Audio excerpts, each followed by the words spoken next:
A través de un estudio médico, un grupo de especialistas intenta explicar el padecimiento al que fue sometido Jesucristo antes de morir en el madero. Castigo deshonroso que asignaban los romanos a los peores criminales y que Jesús aceptó como expiación para todos nosotros.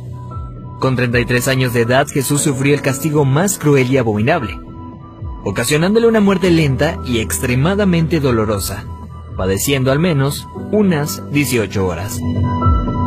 De acuerdo con el estudio, cuando Jesús suda sangre en el huerto de Getsemaní, descrito en el libro de Lucas 22:44, experimentó un suceso llamado hematidrosis, que normalmente se produce cuando hay un gran sufrimiento psicológico. En algunos casos, la ansiedad severa provoca la secreción de químicos que rompen los vasos capilares en las glándulas sudoríficas, emanando mezclas entre sudor y sangre. La madrugada en la que Jesús fue arrestado, ya debilitado por lo que le habría sucedido en el huerto, fue llevado ante Sanedrín y Caifás, el sumo sacerdote. Fue golpeado por los soldados, quienes le pusieron una venda en los ojos para burlarse de él, le escupían y le abofeteaban. Para este entonces, a raíz de los golpes, ya su rostro empezaba a hacerse irreconocible debido a la hinchazón. Los azotes que Cristo recibió de los romanos eran a causa de otro término terriblemente brutal. El látigo que utilizaban los soldados estaba compuesto por tiras de cuero trenzado con esferas de metal entretejidas. Cuando éste impactaba contra la carne, provocaba severos moretones y contusiones, mismas que se abrían con los demás golpes. No contentos con esto, el artefacto con el que se flageló a Jesucristo también tenía pedazos de hueso afilado, provocando además cortadas profundas mientras lo golpeaban. De acuerdo con estudios realizados por historiadores forenses, con frecuencia, quienes eran flagelados con este tipo de látigos llegan a tener exposición de la espina dorsal debido al desgarramiento de la espalda, pues los golpes iban desde los hombros, pasando por la espalda y las piernas, hasta llegar a los muslos, produciendo que la carne del individuo cuelgue en forma de tiras. Mientras sucedía, en el interior de la persona, en este caso Jesucristo, se experimenta un dolor tan grande que debió llevarlo a una conmoción hipovolémica, es decir, que la persona a raíz de la gran pérdida de sangre sufre de taquicardia, pues el corazón acelera su ritmo intentando bombear una sangre que ya no existe, lo que a su vez conlleva una baja presión sanguínea, dando paso a la pérdida de la conciencia. Al mismo tiempo, los riñones dejan de producir orina para mantener el volumen restante. Las personas empiezan a sentir una sed intensa, como reacción del cuerpo para intentar reponer la sangre perdida. Para este entonces Jesús estaba tan débil que caminar debió ser extremadamente difícil. Aún así tuvo que cargar el pesado madero de aproximadamente 75 kilogramos hacia el lugar de su ejecución. Durante el trayecto nuestro Señor fue humillado, escupido, despreciado por la multitud hasta que se desplomó. Evento que sirvió para que un soldado romano le diera la orden a Simón que llevara el madero un tiempo por él.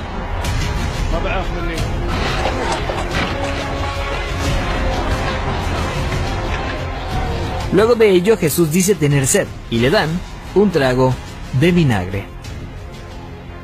Los criminales condenados a esta pena eran amarrados. No obstante, a Jesús le clavaron de forma horizontal, con las manos abiertas. La viga llamada patibulum aún no se había unido al madero, colocado de forma vertical permanente. Los clavos que se usaban para este hecho eran de entre 13 a 18 centímetros de largo, afilados en punta, con el objetivo de que éste atravesara el nervio mediano. Al romperse ese tendón y poner las muñecas clavadas, Jesús fue forzado a utilizar todos los músculos de su espalda desgarrada para poder respirar.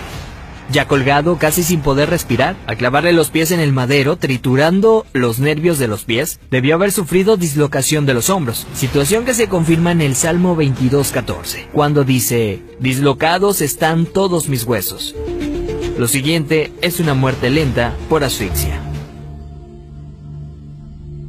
Conforme se iba disminuyendo la frecuencia respiratoria de Jesús, entra en lo que se llama acidosis respiratoria. Dicho en otras palabras, es cuando el dióxido de carbono de la sangre se disuelve con el ácido carbónico, lo cual produce un aumento notable en la acidez de la sangre, lo que lleva a que el pulso sea irregular. De hecho, al sentir su corazón latir de forma errática, hubiera sido un indicador claro para Jesucristo que estaba a punto de morir. Y es entonces cuando probablemente pudo haber pronunciado aquella frase: «Padre, en tus manos encomiendo mi espíritu», para después morir de un paro cardíaco.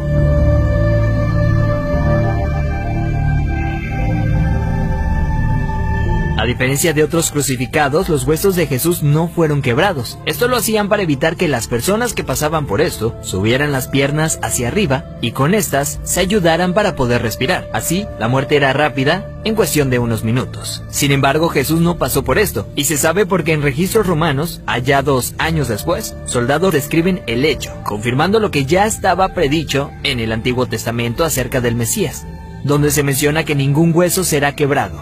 Salmos 34:20. Según dichos registros, un soldado romano clavó en Jesús una lanza en el costado derecho para confirmar su deceso. La lanza penetró el corazón, por tanto cuando sacó la lanza, del orificio salió un fluido claro como el agua, seguido de un gran volumen de sangre, tal como lo describe el apóstol Juan en su Evangelio, testigo presencial de los hechos.